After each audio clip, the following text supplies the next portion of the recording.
खुदा यीशु मसीह के ज़िंदा बाबरकत और जलाली नाम में आप सबको पास्टर तहसीन गुल खान का शिकायना खान का सलाम और आप सबको योम इस्लीम मुबारक हो। अभी हमने कलमात सुने हैं अपने अज़ीज़ बहन भाइयों से, हमने रीडिंग्स सुनी हैं और अभी हम लास्ट कलमे पर खुदा यीशु मसीह के अल्फाज को याद करेंगे।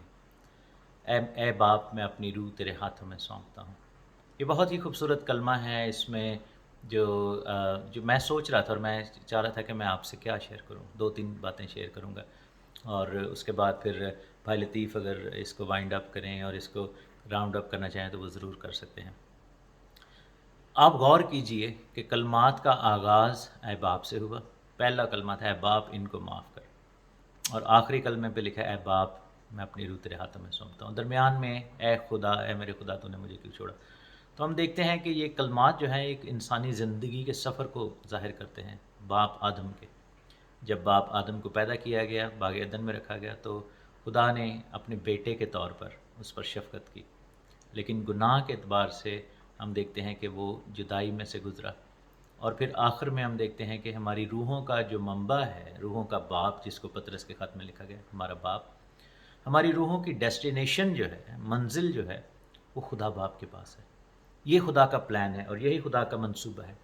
और खुदा यही चाहता है कि हमारी रूहों की मंजिल बाप के पास वापस हो। और इब्लीस ये नहीं चाहता, क्योंकि जो लोग ईमान की हालत में नहीं मरते वो उस मंजिल पर नहीं जा रहे होते, उस मंजिल की तरफ गामज़न नहीं हैं।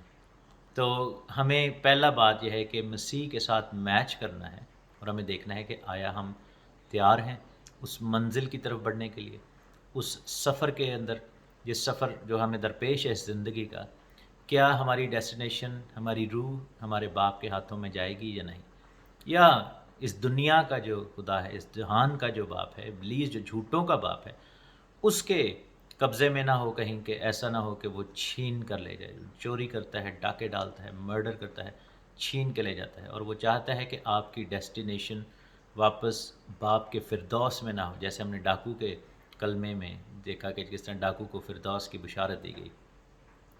दूसरा ये है कि हमारा कनेक्शन क्या है। हम बाप के पास से आए हैं, हमारी रूहें आई तो हैं, लेकिन कहीं हम बीच में बाप और बेटे के कनेक्शन को खो तो नहीं चुके। कहीं ऐसा तो नहीं है कि अब हम उसको खुदा के तौर पर और हमें खुदा जो है दुनिया के तौर पर बिल्कुल एक इर्रेलेवेंट, यूँ समझिए कि एक जेनेरिक, यानी कि जैसे सारी दुनिया होती है, हर तरह के लोग ही बसे हुए हैं, कहीं ऐसा तो नहीं डील कर रहे हैं। कलाम में लिखा है कि जितनों ने उसे कबूल किया उसने उन्हें अपने फ़र्जंद बनने का हक़ बख्शा। और हम देखते हैं कि हम फ़र्जंद हैं, हम खुदा के बेटे और बेटियां हैं। अगर आपको यकीन नहीं तो फिर आज ये दिन आपके लिए है, ये मौका आपके लिए है कि वो रिश्ता उस्तवार करें, वो रिश्ता बनाएं बाप के साथ, और बाप से कहें कि बाप, मैं अपनी रूह तेरे हाथों में सौंपता हूँ। और ये जो कलमा है, ये जो फ़िक्रा है, हम ज़रूरी नहीं कि अपनी ज़िंदगी के आखिरी ब्रेथ पर, यानी कि last breath of our life, या आखिरी सांस जब आने वाली हो, जब हमें पता लग जाए कि बस ये टाइम आ गया, तो फिर हम कहें। ऑब्वियसली यीशु मसीह के टाइम पे जब सलीब पर हैं तो खुदावंद को पता था कि अब वक्त आ गया है, तो उन्होंने ये अल्फाज अदा किए हमें ये दिखाने के लिए कि मरने के बाद जो असल डेस्टिनेशन है रूह की, वो खुदा बाप के पास है।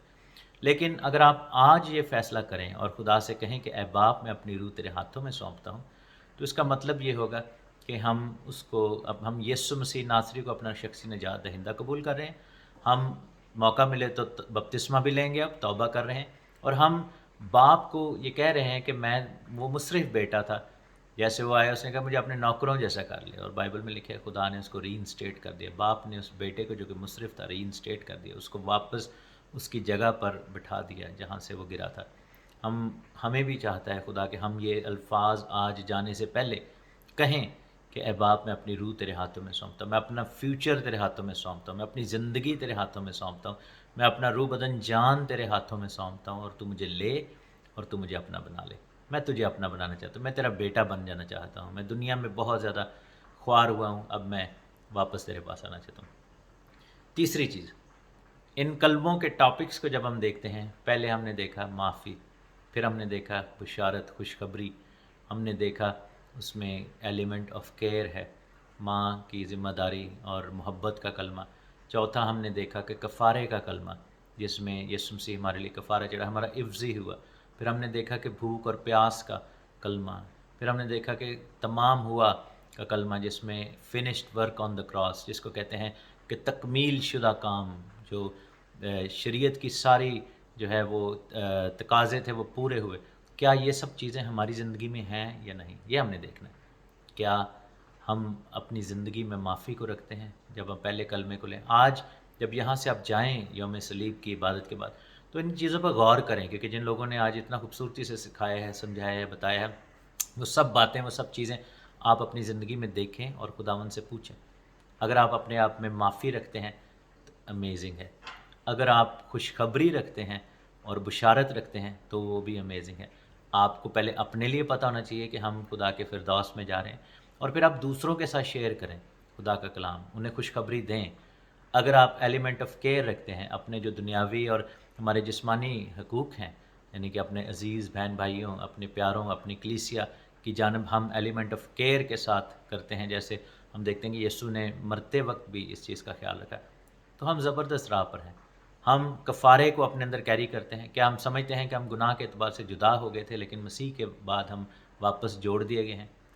क्या हमारे अंदर रासबाजी की भूख और प्यास है, क्योंकि वही आसूदा होंगे। कलाम में लिखा है, मुबारक हैं वो जो रासबाजी की भूख और प्यासे हैं। क्या हम इस भूख और प्यास को रखते हैं? क्या हमारी रूहें तड़पती हैं खुदा के जलाल के लिए, खुदा को इज़्ज़त देने के लिए, खुदा की खिदमत के लिए? और क्या हम अपने बदनों में, अपनी रूह में, अपनी जान में मसीह का तकमील शुदा काम, ज़िंदा किया व मुर्दों में से जी उठे मसीह के उस काम को कैरी करते हैं? फिर हम ये यकीन के साथ कह रहे हैं कि हम अपनी रूहें बाप के हवाले कर रहे हैं, क्योंकि ये रूह खुदा को अभी भी चाहिए, ताकि खुदा आपको इस्तेमाल करे इस दुनिया में अपने जलाल के लिए, मसीह की आमद तक या हमारे आखिरी दिन तक। उसके बाद हम खुदा की हुजूरी में होंगे और हमेशा की ज़िंदगी को रिसीव करेंगे। तो मेरा पैगाम यही है कि let the cross dwell in you, आपके अंदर सलीब बस जाए और सलीब का पैगाम आपके लबों पर हो हमेशा। खुदा आप सबको बड़ी बरकत दे। आमीन।